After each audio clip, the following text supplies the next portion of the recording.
A very good morning, dear students. I wish you all are fine. So, we have already completed our theoretical aspect of share capital, chapter number 8, and today I'm going to start the practical concept of this chapter. So, let's get started. So, our first topic of discussion is issue of shares for cash.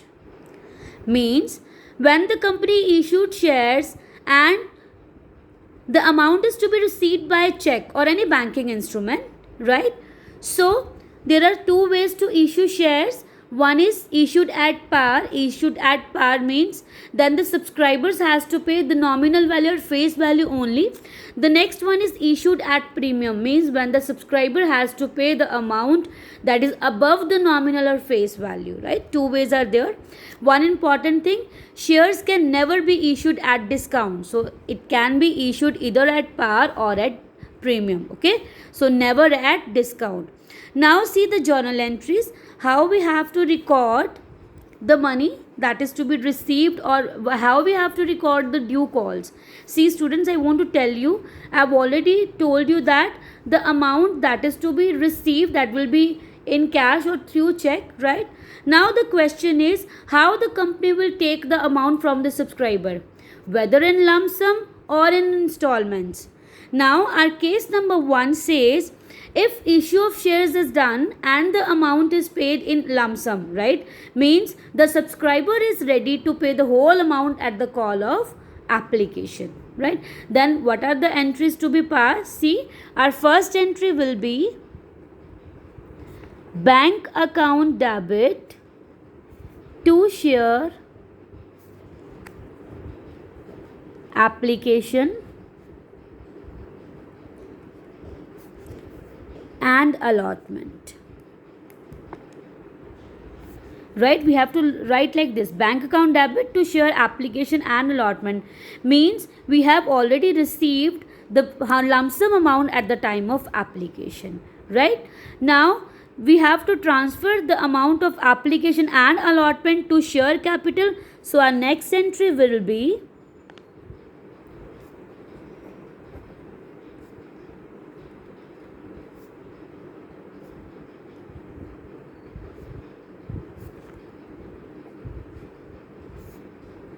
share application and allotment account debit to share capital.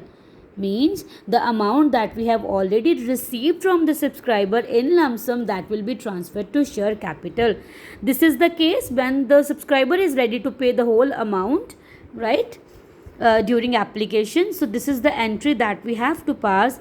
Now our next case is when the subscriber is ready to pay the amount in installments. So in this case, the first installment will be of application, then allotment, then first call, then maybe second and final call.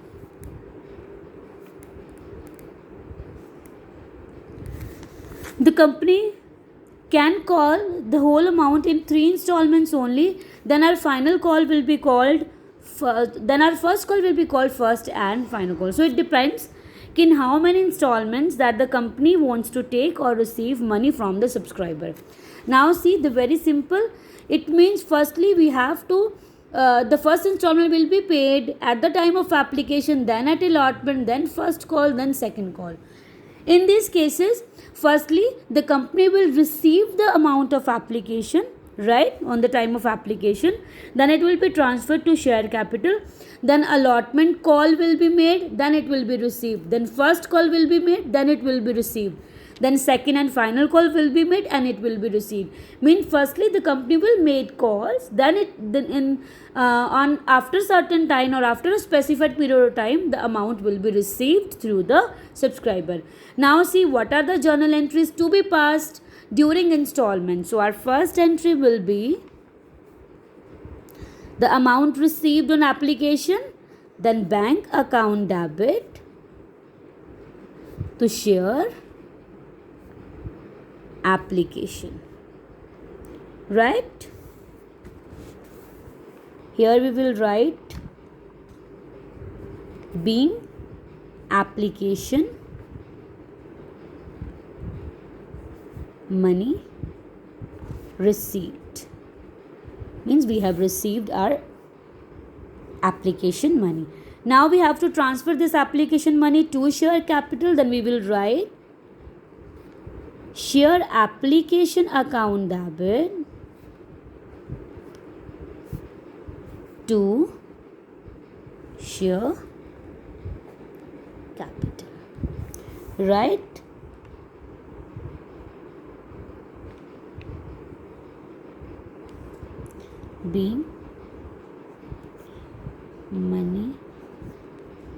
Being money transferred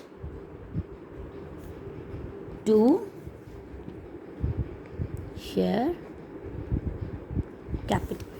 Right? So these are the two entries to be passed at the time of application. Now the third entry will be when we have to call for allotment, right? So the entry will be, firstly it will be called, so there will be entry of allotment money due. So the entry will be share allotment account debit to share capital. Right? So this is the entry. In order to make the call, then the amount is to be received after a specified period. Then the entry will be bank account debit to share allotment. Right? At this time, the allotment money will be received. Now our fifth entry will be regarding to our call. If our first and final call, if our first call is the final call, then the entry. So firstly the call will be made. The entry will be share first and final call account debit to share capital. Right? Then it will be received. Then bank account debit to share first and right. Now if second call is there, then we will write share second and final call account debit to share capital, and at the time of receipt of final call we will write bank account debit to share second and final call. So this is how we have to record all the entries. Means only at the time of application, firstly the call will be received, then it will be transferred to share capital.